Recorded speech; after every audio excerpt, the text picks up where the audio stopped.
Le bonheur, c'est David qui, je dirais, s'interpellait un peu. Il regardait autour de lui et il se disait, dans le psaume 4, au verset 7, beaucoup disent, qui nous fera voir le bonheur? Et moi, j'en déduis donc que pour David, le bonheur, c'est quelque chose qui se voit, c'est quelque chose de palpable. Et d'ailleurs, il poursuit son verset en disant, fais lever sur nous la lumière de ta face, ô Éternel. C'est donc que le bonheur consiste en fait à voir Dieu dans sa vie, à l'avoir avec soi, et je dirais à être rempli de sa personne. Et peut-être vous posez-vous cette question cet après-midi, comment peut-on voir Dieu?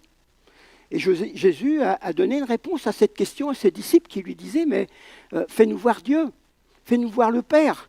Et Jésus leur a répondu dans Jean 14 au verset 9, celui qui m'a vu a vu le Père. Et donc notre priorité pour 2026, pour connaître le bonheur, devrait être de rechercher la face de Dieu et de pouvoir, je dirais, se l'approprier dans notre vie. Mais est-ce que c'est si simple que ça? Nous sommes dans un monde où, il faut bien le réaliser, on ne veut pas qu'on voit Dieu, on ne veut pas qu'on voit Jésus. Tout est fait pour le cacher, tout est fait pour l'occulter, tout est fait pour effacer, je dirais, jusqu'à l'action qu'il a pu avoir sur terre lorsqu'il est venu parmi les hommes. Tout est fait pour réinitialiser nos pensées et faire en sorte qu'ils soient absents de notre mémoire. Et j'en veux pour preuve, on vient de passer les fêtes de Noël, et je ne sais pas si vous l'avez constaté comme moi, mais il y a eu tous ces marchés de Noël où il y avait profusion de lumière, de baraques de toutes sortes, où on pouvait acheter de la nourriture, où on pouvait acheter des cadeaux, où on pouvait consommer un bon vin chaud. Mais est-ce que sur un seul de ces marchés, vous avez vu un prédicateur de l'Évangile? Non, c'est interdit d'en parler. Pourtant, la nativité, c'est quelque chose qui est primordial. Dieu est venu parmi les hommes. Mais là, on n'en parle pas.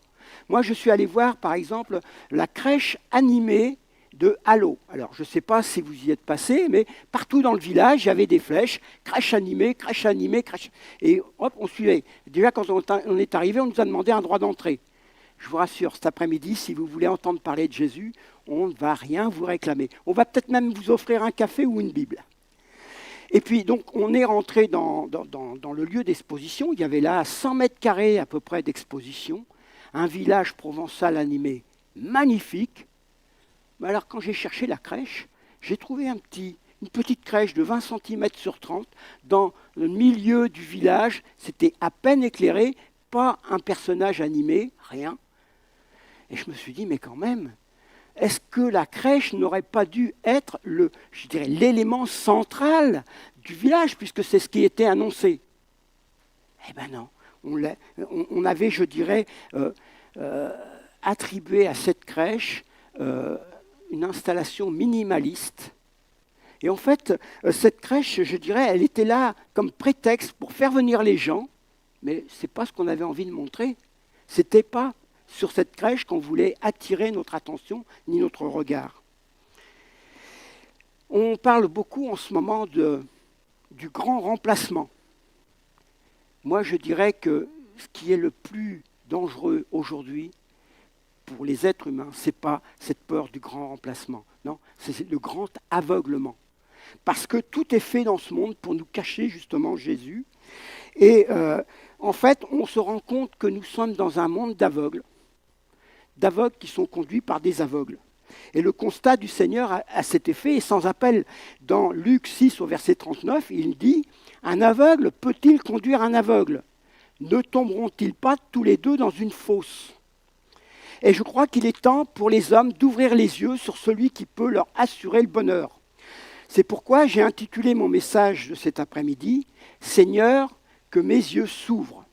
C'est une pensée qui est pour moi universelle. Elle concerne bien sûr cet après-midi en réunion d'évangélisation, surtout celles et ceux qui ne connaissent pas le Seigneur.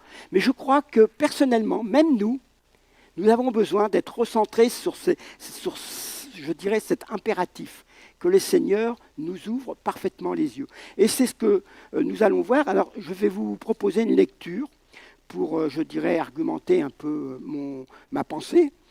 C'est une lecture qui se trouve dans Marc, au chapitre 10, versets 46 à 52. Alors comme je le précise souvent, ce texte se retrouve aussi dans d'autres évangiles. Vous l'avez dans Matthieu au chapitre 20, ce sera du verset 29 à 34 pour ceux qui veulent s'y référer. Et vous l'avez aussi dans Luc au chapitre 18, du verset 35 à 43. Alors nous lisons. Ils arrivèrent à Jéricho, et lorsque Jésus en sortit avec ses disciples et une assez grande foule, un mendiant aveugle, Bartimée, fils de Timée, était assis au bord du chemin. Il entendit que c'était Jésus de Nazareth et se mit à crier « Fils de David, Jésus, aie pitié de moi !» Plusieurs lui faisaient des reproches pour le faire taire, mais il criait d'autant plus « Fils de David, aie pitié de moi !» Jésus s'arrêta et dit « Appelez-le !» Ils appelèrent l'aveugle en lui disant « Prends courage, lève-toi, il t'appelle. » L'aveugle jeta son manteau, se leva d'un bond et vint vers Jésus. Jésus prit la parole et lui dit « Que veux-tu que je te fasse ?» « Rabouni, lui dit l'aveugle, que je recouvre la vue. » Et Jésus lui dit « Va, ta foi t'a sauvé. » Et aussitôt, il recouvra la vue et se mit à suivre Jésus sur le chemin. Amen.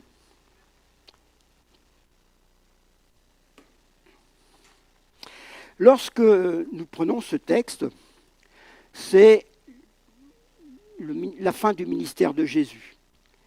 Il a acquis une grande notoriété sur ce chemin. Il n'est pas seul, il est accompagné de ses disciples, mais il est aussi accompagné d'une grande foule. C'est un chemin qui est partant de la Galilée, traverse Jéricho et mène à Jérusalem. Jérusalem, Jésus s'y rend pour sa dernière Pâque. En fait, c'est la Pâque où il va être livré en sacrifice, ce sacrifice qui ôte le péché du monde. Et je voudrais que l'on s'arrête un instant, si vous le voulez bien, sur ce chemin, parce qu'il est un peu particulier. Je me suis interrogé sur ce chemin parce que je me suis dit, c'est quand même la dernière route que Jésus a empruntée. Et je pense qu'il y a là quelque chose à en retirer. Cette route, c'est une route commerciale très importante qui relie Jérusalem au pays, bien sûr, au nord d'Israël, mais aussi à la Galilée. C'est une route très importante donc, qui est empruntée par des caravanes de commerçants, par des voyageurs, je dirais des voyageurs de toute nationalité, de toutes conditions, de toutes couleurs, de toutes langues. Il y a là des hommes, des femmes, des enfants. Et ce chemin a une topographie très particulière. C'est une topographie que vous pouvez voir quand vous arrivez en car à Jéricho. Le bus s'arrête sur un immense parking, et sur ce parking, sur un côté, il y a une petite esplanade. Et quand vous montez sur cette esplanade, vous réalisez qu'en fait, il y a deux formes de terrain qui longent ce chemin, en l'occurrence. Le premier, c'est cette plaine du Jourdain. La plaine du Jourdain, c'est une plaine qui est très verdoyante, qui est bien arrosée par une multitude de rivières. Et puis, des deux côtés, ça va en pente douce vers Jéricho. C'est un chemin qui est très large. Et ce chemin nous rappelle en fait le chemin de notre vie. C'est ce chemin sur lequel nous sommes en train de marcher, mais en étant aveugles. Ne réalisons pas que nous cheminons dans cette plaine vers Jéricho. Vers Jéricho qui est la ville la plus basse du monde.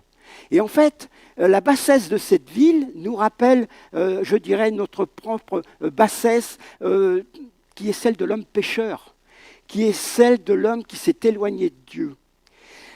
Cette ville a été fortifiée et c'était une ville qui était bâtie à l'entrée de la terre promise. Et elle interdisait l'accès de la terre promise au peuple de Dieu. Et Dieu, qu'est-ce qu'il a fait ? Tout simplement, il a détruit cette ville, il l'a livrée à l'interdit, et il avait en plus, par l'intermédiaire de Josué, mis, je dirais, une malédiction sur la ville. Il avait dit, celui qui rebâtira la ville le fera au prix de son fils aîné et de son fils cadet. Et c'est un certain Hiel de Bethel qui l'a reconstruite. Et effectivement, quand ils ont fait les fondations, son fils Abiram est mort. Et quand ils en ont posé les portes, c'est son fils Ségud qui est mort. Vous pouvez retrouver cela dans le premier livre des rois. Et nous marchons donc sur ce chemin, je dirais, en toute insouciance, dans un cadre qui peut sembler, je dirais, idyllique, puisque c'est verdoyant, il y a de l'eau en abondance, la pente est douce, et c'est un chemin qui est large, spacieux, sur lequel on peut marcher, je dirais, en groupe, ce qui, quelque part, est rassurant. Nous avons l'impression d'y être en sécurité, et pourtant, Matthieu 7, au verset 13, nous rappelle que ce chemin large et spacieux, il mène en fait à la perdition.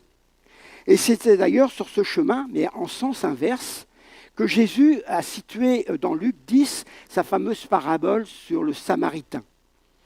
Ce chemin, malgré les apparences, est un chemin dangereux sur lequel nous sommes des proies, je dirais, toutes désignées pour l'ennemi de nos âmes. Il y fait régner les ténèbres, il y fait régner, je dirais, une noirceur, afin que l'homme s'égare et que l'homme ne voit pas la face de Dieu.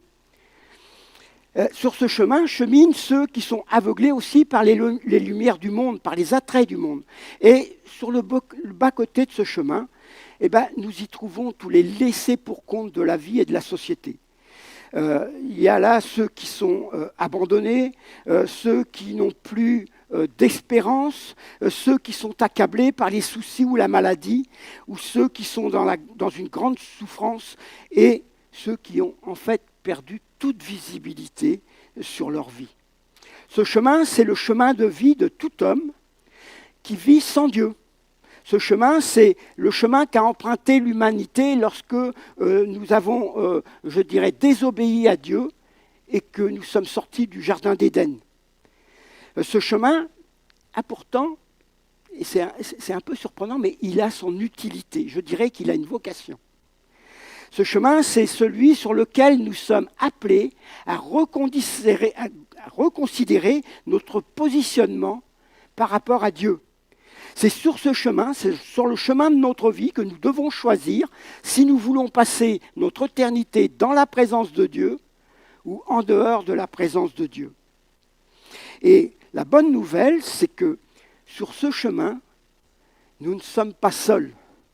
Sur ce chemin chemine le Seigneur, qui est là pour interpeller, pour appeler et pour conduire ceux et celles qui auront pris la décision de le suivre.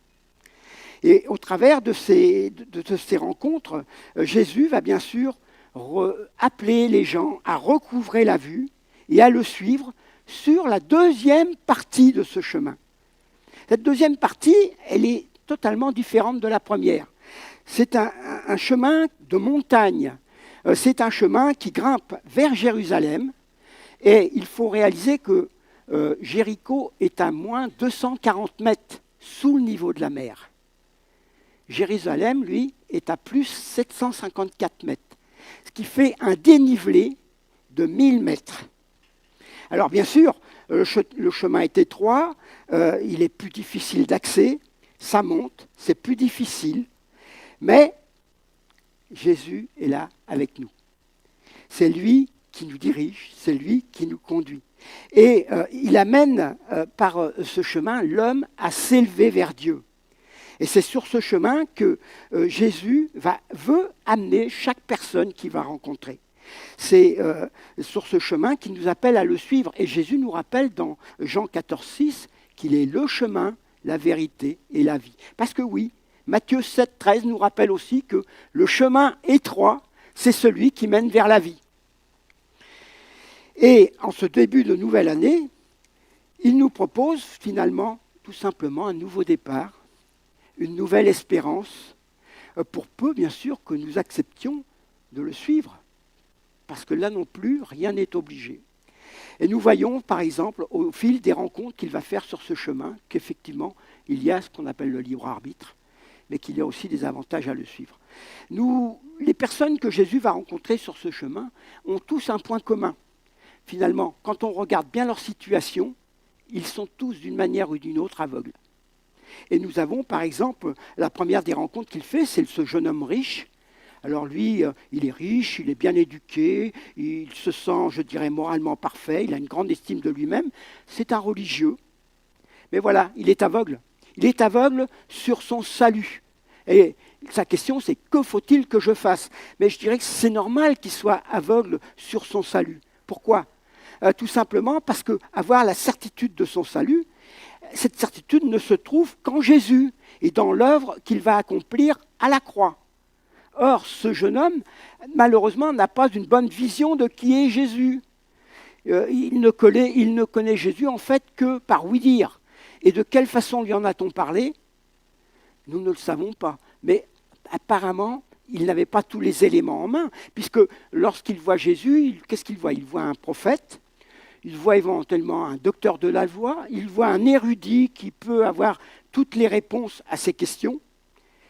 Mais ce qu'il ne voit pas, c'est premièrement sa condition première à lui. Il est pécheur devant Dieu. Et ce qu'il ne voit pas, c'est que Jésus, en fait, c'est le Messie d'Israël. Il ne voit pas qu'il est dans son intérêt, finalement, de répondre à l'appel que Jésus va lui lancer lorsqu'il lui dit « Et suis-moi ». Et donc, qu'est-ce qu'il va en ressortir? Eh bien, il nous est dit que ce jeune homme est reparti tout triste. Et je dirais que par manque de vision, le jeune homme riche a décidé de faire route à part sans Jésus. C'est la première rencontre. Mais il y en a une autre. Il y a aussi Zachée. Alors Zachée, c'est bien sûr le chef des collecteurs d'impôts. Il s'est enrichi, je dirais, en profitant du système et sur le dos de ses contribuables. Il est haï, méprisé, rejeté, considéré comme un traître. Et je pense que lorsqu'il fait le bilan de sa vie, il réalise probablement qu'il n'est pas heureux, qu'il ne connaît pas le bonheur, et qu'il paie un lourd tribut, je dirais, aux richesses qu'il a accumulées. Alors, il se dit que lui aussi, il aimerait bien voir Jésus. Mais lui aussi a un problème de vision. Il est petit de taille, mais aussi certainement petit spirituellement. Et donc, pour voir Jésus, c'est très compliqué pour lui, d'autant plus que le public ne va pas lui faciliter la tâche. Mais qu'est-ce qu'il nous est dit? Il nous est dit qu'il se mit à courir et à grimper dans un sycomore. Et moi, je vois là, dans cette action de Zachée, un désir brûlant de rencontrer Jésus. Il a ce désir brûlant que n'avait certainement pas le jeune homme riche. Et donc, il monte dans un sycomore, et nous voyons là une forme d'élévation de Zachée, qui fait que cette élévation va rétablir le contact visuel entre lui et Jésus. Il va pouvoir voir Jésus, mais Jésus va aussi pouvoir le voir.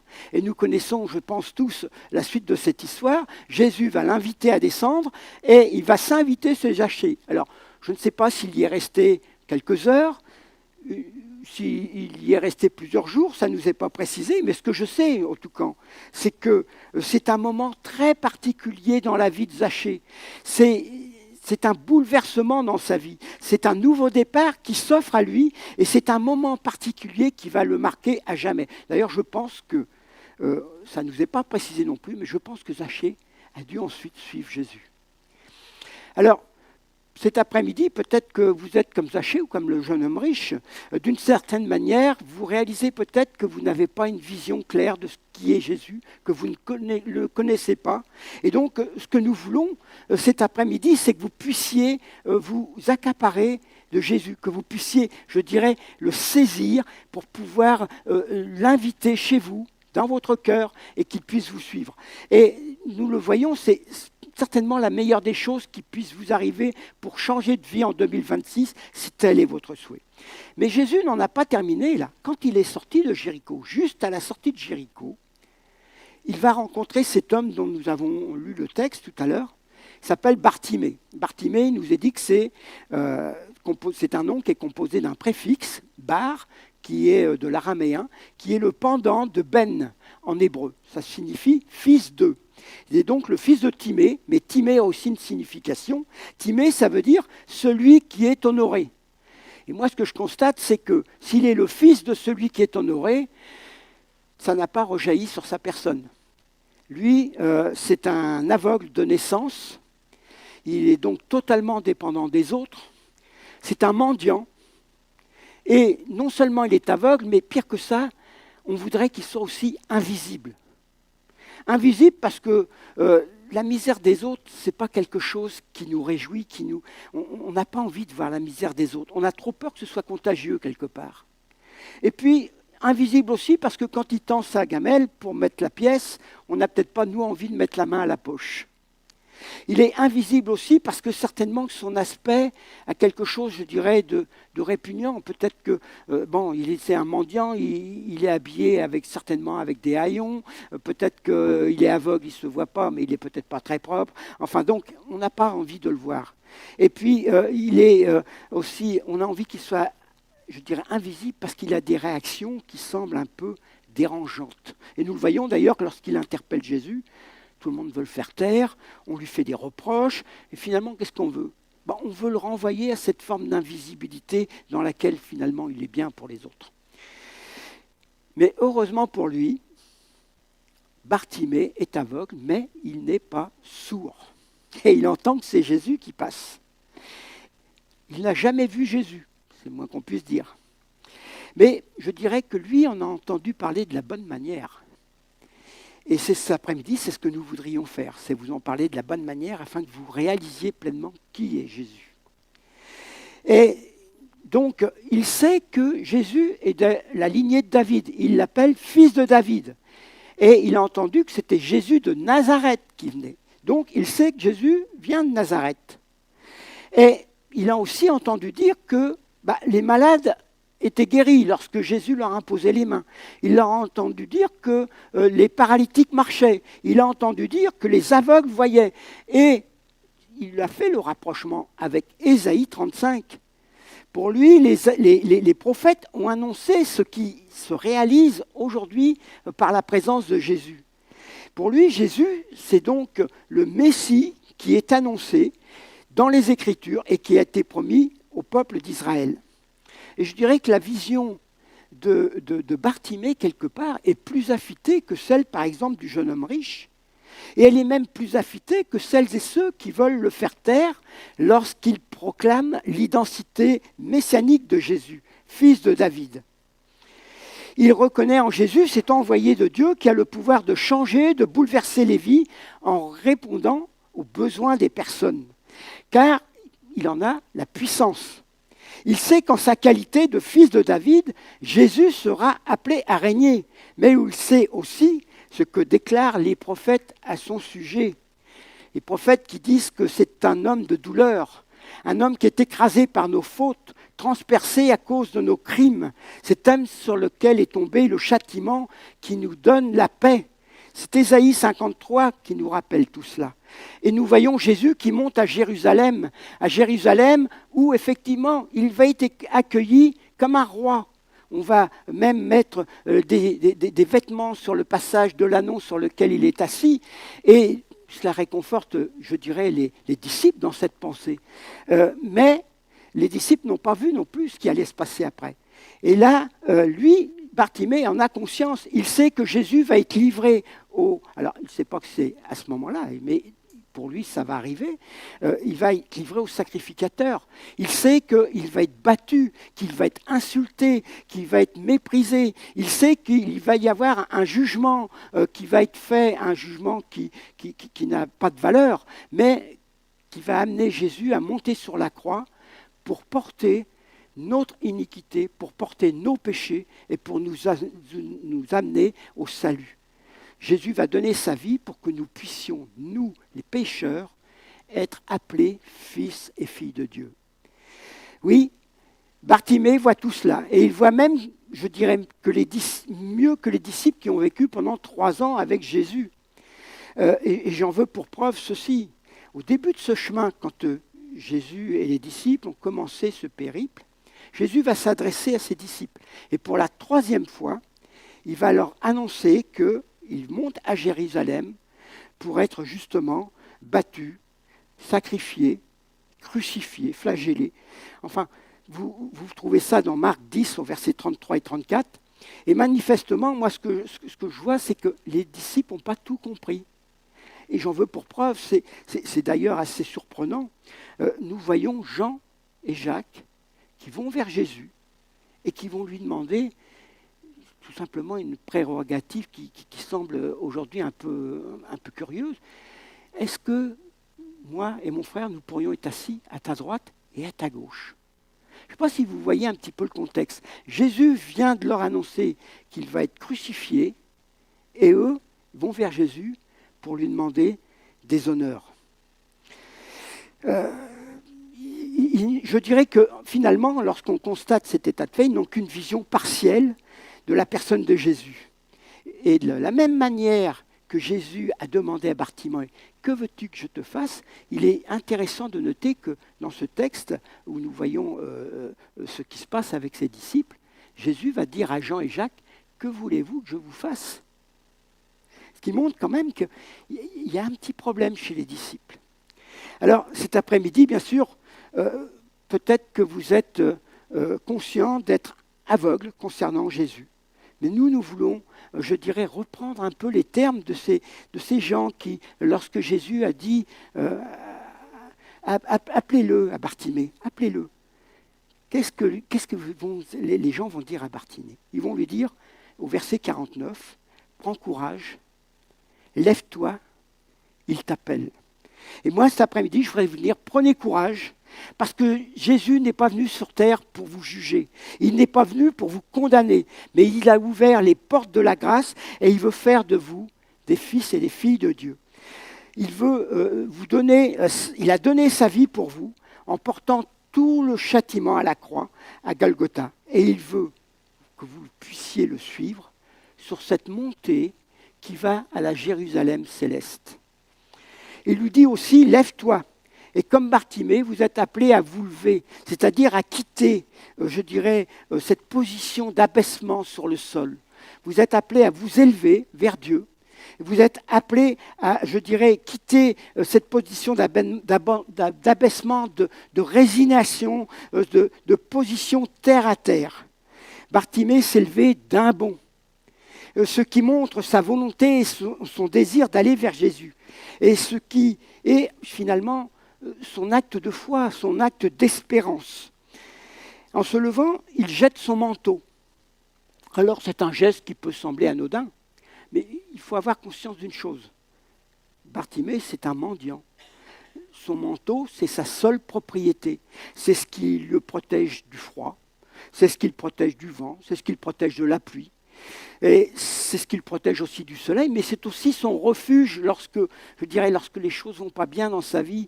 Il met le manteau et il éprouve une sorte de réconfort, je dirais.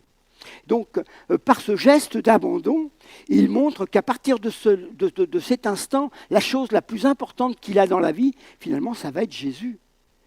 Lui, il se dépouille de tout ce qu'il est, il se dépouille de cet être repoussant, quelque part, de cet être pécheur, il se dépouille de tout ce qu'il possède, en fait, pour prendre, je dirais, possession de Jésus. Je dis possession de Jésus parce que, je ne sais pas si vous avez remarqué en quels termes il s'adresse à Jésus. Il lui dit « Rabouni ». Souvent, on entend dans les évangiles les apôtres dire à Jésus « Rabbi ». Rabbi, ça veut dire maître. Mais Rabouni, ça va plus loin. C'est mon maître. Ça veut dire qu'il se l'approprie et que Jésus devient sa propriété, comme lui devient la propriété de Jésus. Il est dit ensuite, il t'appelle. Et aujourd'hui encore, Jésus appelle les hommes à le suivre. Son souhait, c'est toujours le même, c'est de les amener sur ce chemin qui mène à la Jérusalem céleste. Et il te prie aujourd'hui, toi qui entends son appel, de ne pas endurcir ton cœur, mais au contraire de le lui ouvrir. Il a demandé à Bartimée, « Que veux-tu que je te fasse ?» Ne connaissait-il pas les besoins de Bartimée? Est-ce qu'il ne savait pas que Bartimée était aveugle, qu'il avait besoin de voir? Si. Mais voilà, par cette question, parce qu'il faut réaliser une chose, Bartimée aveugle ne pouvait pas voir le visage de Jésus. Il ne pouvait pas voir son expression, il ne pouvait pas lire sur les lèvres s'il avait su lire sur les lèvres. Donc il ne connaissait pas du tout les dispositions de Jésus à son égard. Mais en établissant ce dialogue, Jésus lui fait comprendre qu'il est recevable, sa demande va être recevable. Il instaure avec lui une relation particulière. Il instaure un dialogue. Et de la même manière, cette phrase vous est adressée. Que veux-tu que je te fasse? C'est une prise de contact, c'est un appel à placer votre confiance en lui. C'est un appel en fait, qui a été fait à Bartimée, à le suivre. Et cet appel, cet après-midi, il est aussi pour chacun d'entre nous qui ne le connaissons pas et qui pouvons nous engager avec lui.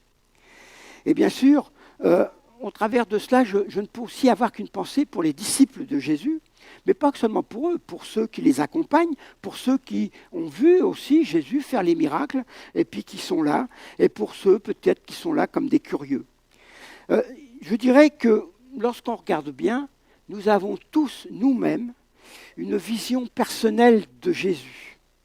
Une vision qui, bien sûr, va être influencée par notre caractère. Elle sera influencée aussi par notre éducation, par notre environnement. Elle sera aussi peut-être influencée par ce que nous avons entendu dire de Jésus. Mais la question que nous pouvons nous poser, c'est que est-ce que notre vision de Jésus est bonne? Parce que c'est important d'avoir une bonne vision. J'ai des lunettes, donc je peux vous en parler. C'est quelque chose de très important. Et il y a un texte dans la Bible qui m'a interpellé aussi, c'est dans Marc 8. C'est à Bethsaïda, on amène un aveugle à Jésus et on demande à Jésus d'imposer les mains à cet aveugle. Et dans ce texte, Jésus va demander à cet aveugle, après avoir imposé les mains une première fois, y vois-tu? Y vois-tu clair? Et donc l'aveugle va lui dire, mais je vois les hommes comme des arbres qui marchent. Et donc Jésus va être amené à apposer une deuxième fois les mains sur cet aveugle pour que le miracle se fasse. Et donc je me suis interrogé, mais je dis, Seigneur, n'avais-tu pas la puissance de le guérir en une fois? Mais je crois qu'à travers cela, peu importe les circonstances, est-ce que c'est parce que c'est les autres qui ont demandé à Jésus de prier, d'imposer les mains à cet homme, ou est-ce qu'il n'avait pas suffisamment de foi, que le miracle n'a pas pu... Je ne sais pas, ce n'est pas le problème cet après-midi. Moi, ce que je constate, c'est que Jésus n'a pas voulu laisser cet homme dans une demi-cécité. Et que parfois, nous sommes peut-être dans ce cas-là à cause justement de notre vision personnelle de Jésus, qui n'est peut-être pas complètement celle que voudrait Jésus que nous ayons de lui. Et je me dis, le Seigneur est bon parce que là aussi, il a prévu pour chacun d'entre nous, éventuellement, de reposer ses mains sur chacun d'entre nous.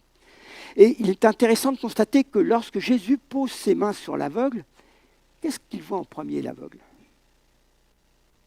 Ce qu'il voit en premier, c'est le visage de Jésus.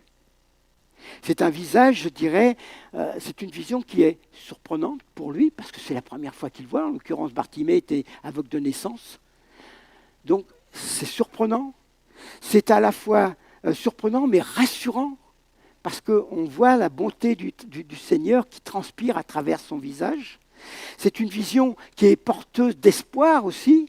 Elle est porteuse d'un changement, d'un bouleversement, je dirais, merveilleux pour cet homme, parce qu'il va pouvoir reprendre une vie différente. Et je dirais que pour cette année 2026, que souhaiter de plus, si ce n'est le cri qu'a poussé Bartimée, que mes yeux s'ouvrent. Que mes yeux s'ouvrent, si je ne le connais pas, que mes yeux s'ouvrent afin que je puisse le connaître.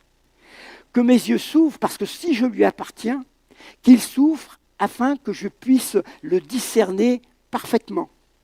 Et sur les chemins de vie sur lesquels nous nous trouvons avec lui, quelles que soient les situations, que nous puissions le voir. Lorsque nous traversons les zones d'ombre, lorsque nous sommes dans la vallée de l'ombre de la mort, lorsqu'il y a des trous noirs dans notre vie, lorsqu'il y a des moments de pénombre qui viennent obscurcir notre vision, souvenons-nous que la lumière de Christ sera là pour nous rendre la visibilité et éclairer notre chemin. Sur le chemin de notre vie, qui est de suivre Christ, qui est de suivre Jésus, je marche confiant parce que je sais qu'il est à mes côtés. Et même si je ne peux pas le voir à cause, je dirais, des événements de ma vie qui sont compliqués par les épreuves que je passe, il peut arriver que je perde pendant un instant la vision de Jésus dans ma vie. Je sais que lui est là et qu'il est là pour me redonner la vue.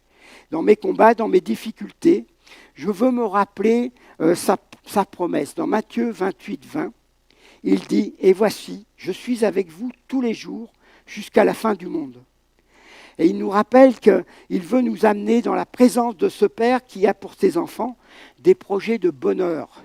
Jérémie 29, 11 nous dit « Car je connais les projets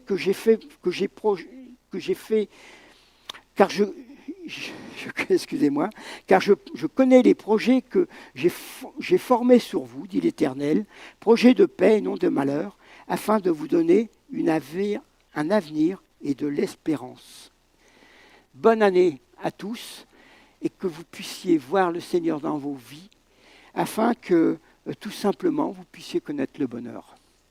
Amen.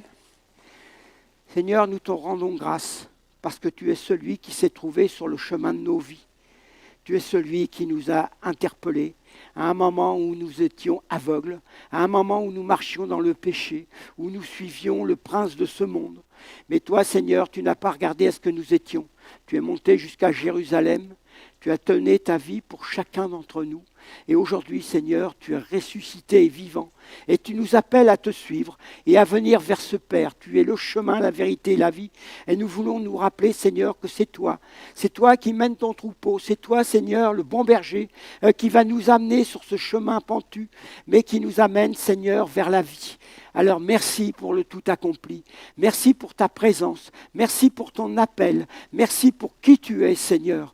Et je te rends grâce encore cet après-midi, croyant que ta parole va toucher des cœurs, que des cœurs en 2026 vont se tourner vers toi, qu'ils vont recouvrer la vue, Seigneur, et que tu pourras les conduire comme tu me conduis, Seigneur, avec amour et bonté, en ayant, Seigneur, pour moi, un regard particulier qui bouleverse ma vie et qui la change.